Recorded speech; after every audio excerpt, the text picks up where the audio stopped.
కొండా సురేఖ గారి జన్మదిన సందర్భంగా రథం భరత్ గారు నిర్వహిస్తున్న కార్యక్రమంకి నేను రావటం జరిగింది.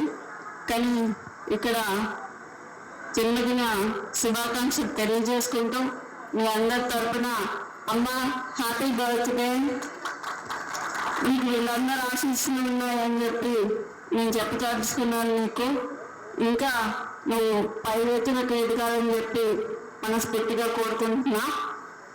అయితే ఇవాళ కొంచెం మాట్లాడుకోవాల్సిన సందర్భం ఉన్నది. ఇవాళ గీజుకొండ అంటే మాకు కొండంత అల్ల. ఎందుకు అనంటే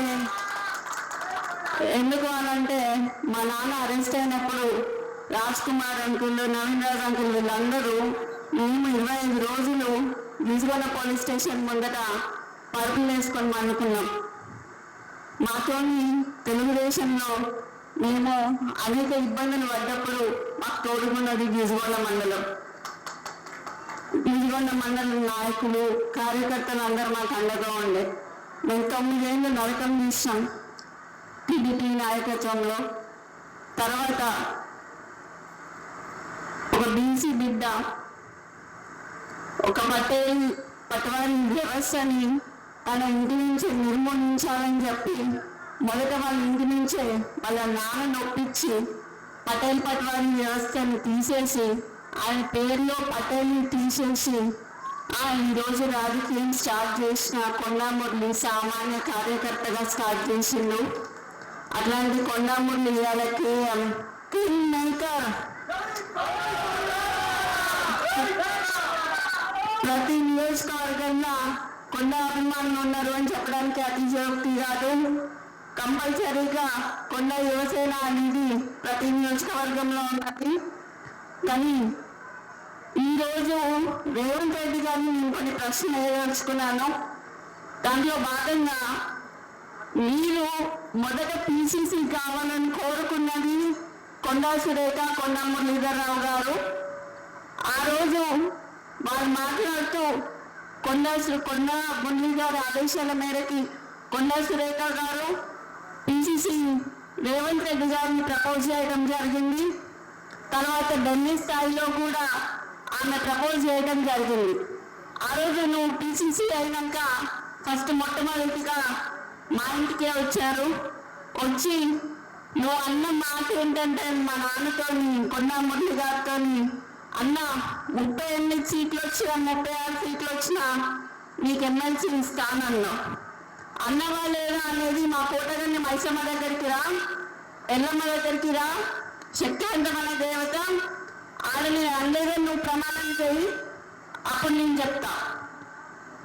ఒక బీసీ బిడ్డకి, ఒక క్రౌడ్ పుల్లర్కి ఎందుకు ఎమ్మెల్సీ ఇవ్వలేదు, ఎందుకు పదవి ఇవ్వలేదు అని నేను అడుగుతున్నా. ఈరోజు నిన్నొచ్చి నెక్స్ట్ ఎలక్షన్ గురించి మాట్లాడినావు కదా. 2 ఎలక్షన్ల తర్వాత రేవూరు ప్రకాష్ రెడ్డిని గెలిపించాలని చెప్పినాం. రేవూరు ప్రకాష్ రెడ్డి అంటే పర్కాలకి తెలియదు, పర్కాలంటే రేవూరు ప్రకాష్ రెడ్డికి తెలియదు ఎలక్షన్ల ముందట. అవునా కాదా?